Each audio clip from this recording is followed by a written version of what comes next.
એ સમ્રાટ અશોક આજે દરેકની નોટ ઉપર છે ને મારીને તમારી નાતનું ગૌરવ છે બાપ, એ નાતનો છે. નાની જ્ઞાતિ નહોતી પણ થઈ ગયા હું તમે કર્મે. આજે દાઢી કરીએ છે, વાળંદ શબ્દ કહેવાય છે. વાળંદ શબ્દ શેના ઉપરથી આવ્યો કે વૈદિકીય કરતા હતા કરે કર્મો, ત્યારે એ વાળને નંદવાનું કામ એટલે વાળંદ કહેવાના. એ જ્યાં ગઢ ગુમડ થયું હોય કે ક્યાંક દસ્તર મૂકવાનું હોય ને ત્યારે એને વાળને કાપવા પડે, એ વાળને નંદનાર એ વાળંદ થયો. બાકી નાય એટલે ન્યાય, અને એના માટે લગભગ 13 થી 14 રાજાઓ થઈ ગયા. અને એ પછી એને ખંડ ભારતને અખંડ કર્યું. અને એના પછી આ જ્ઞાતિને ચંદ્રગુપ્ત મૌર્ય સુધીની વાત કરું છું મિત્રો. અને આ ગવર્મેન્ટ ઓફ ગુજરાતના ચોપડે નહીં પણ ભારતના ચોપડાઓની અંદર લેખ છે ને મારી પાસે પડ્યા છે. કોઈને પણ પુરાવો જોઈએ તો હું પુરાવા સાથે એને રજૂ કરી શકું છું બાપ.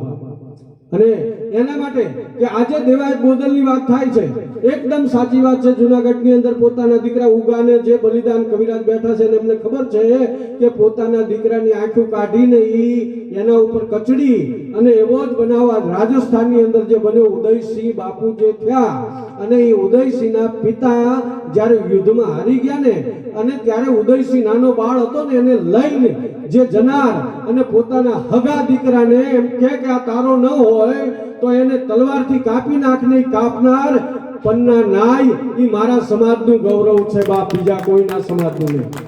મારા સમાજનું ગૌરવ છે.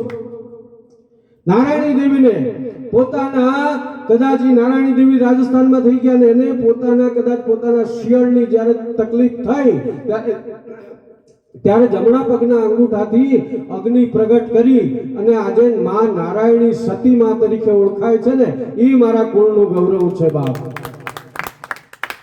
અને છેલ્લે સંતોની જ્ઞાતિ બેઠી છે, સંતો મહાત્માઓ બેઠા છે. હું અમદાવાદથી આવું છું.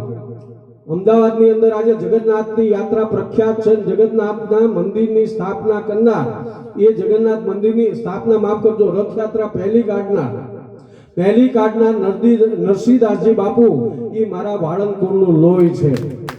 ચિત્રામાં બેઠેલા મસ્તરામ બાપા, જેને કોઈ નથી ઓળખતું, ઈ મારા વાળંદ જ્ઞાતિનું લોહી છે.